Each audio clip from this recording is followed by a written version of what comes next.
উসমান হাদি রহমতুল্লাহ আলাই, আল্লাহ যেন ওনাকে জান্নাতের উঁচু মাকাম দান করেন, বলেন আমিন। এমন সন্তান ঘরে ঘরে তৈয়ার হোক, বলেন আমিন।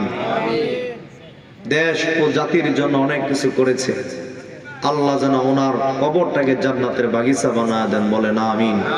আমরা ওনার জন্য খাস করে দোয়া করব। ওনার লাশ বাংলাদেশে এসে পৌঁছে গেছে, জানাজা হবে। আল্লাহ যেন এই দেশটাকে সকল প্রকার চক্রান্ত থেকে হেফাজত করেন, আমরা যেন নিরাপদে চলাফেরা করতে পারি। সন্ত্রাস যারা, আল্লাহ যেন তাদেরকে হেদায়েত দান করেন। যদি হেদায়েত কপালে না থাকে, সন্ত্রাসদেরকে যেন আল্লাহ ধ্বংস করে দেন। সন্ত্রাসদের কারণে সারা পৃথিবীর মানুষ আজকে আতঙ্কিত। মান কাতালা নাফসান বিগাইরি নাফসিন, আল্লাহ কোরআনে বলেন, যারা অন্যায়ভাবে একটা নফসকে, একটা মানুষকে হত্যা করলো, ফাকা আন্নামা কাতালান নাসা জামিআ, একজন ভালো মানুষকে হত্যা করা মানে গোটা জাতিকে হত্যা করার সমতুল্য। হাদিকে যারা হত্যা করছে, এক হাদিকে হত্যা করে হাজার হাদির কলিজার ভিতরে আগুন ধরায় দিছে, কথা ঠিক কিনা? আল্লাহ যেন সন্ত্রাসদেরকে হেদায়েত দান করে, না হয় গজব দিয়ে ধ্বংস করে দেয়। যারা হাদিকে হত্যা করছে তাদেরকে যেন আল্লাহ তাআলা দ্রুত গ্রেফতারের ব্যবস্থা করে দেয়, দ্রুত গ্রেফতারের ব্যবস্থা করে দেয়। আর যুবকদেরকে একটা অনুরোধ করে যাই, মোনাজাত করার আগে তোমাদের পায়ে হাত রেখে বলছি, তোমরা পরস্পরে করে ঝগড়া বিবাদে জড়াইবা না। যদি রাজনীতি করো, যার যার আদর্শ নিয়ে রাজনীতি করো, একজনের জীবনকে বিসর্জন দিয়ে রাজনীতি করবা না।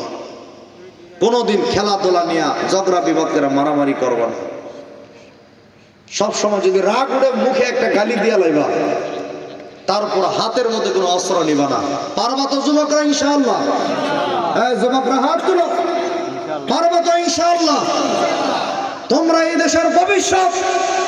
তোমরা যদি সামান্য বিষয় নিয়ে মারামারি করে এই দেশের মধ্যে খুন খারাপি করো, তুমি তো রাগের মতো একজনকে হত্যা করছো, তুমিও তো বাঁচতে পারবো না, তুমিও তো বাঁচতে পারবো না। তোমার মা বাবা অনেক কষ্ট করে তোমার লালন পালন করছে, তোমাকে তোমার মা পেটে ধারণ করছে, কি পরিমাণ কষ্ট তোমার মা ভোগ করতেছে, তোমার মাকে জিজ্ঞাসা করি। এই জন্য যুবকরা পায়ে হাত রেখে বলি, খেলাধুলা, রাজনীতি, পেটনীতি, বন্ধু বান্ধবের আড্ডা, এই সমস্ত কাজে গিয়ে তোমরা ঝগড়া বিবাদ করবা না। পারবা না ইনশাআল্লাহ? আল্লাহ এই যুবকদেরকে কবুল করেন, বলেন আমিন। দেশ ও জাতির জন্য কবুল করেন, বলেন আমিন। দেশের যুবক যদি নষ্ট হয়ে যায়, পুরো দেশটাই নষ্ট হয়ে যায়। হাদির কাছ থেকে তোমরা সবক নাও। হাদি যেমন তার আদর্শ নিয়ে সামনে আগাইছে, তুমিও তোমার আদর্শ নিয়ে সামনে আগাও। দেশের খেদমত করো, দেশের কল্যাণে কাজ করো, যাতে মানুষ তোমার জন্য দোয়া করে।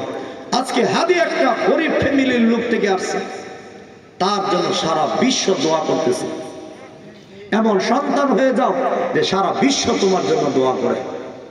এমন সন্তান, এই সন্ত্রাস ফয়সালের মতো হয় না, যার জন্য হাজার হাজার মানুষ করে ঘৃণার নজরে বদদোয়া করে, কথা ঠিক কিনা?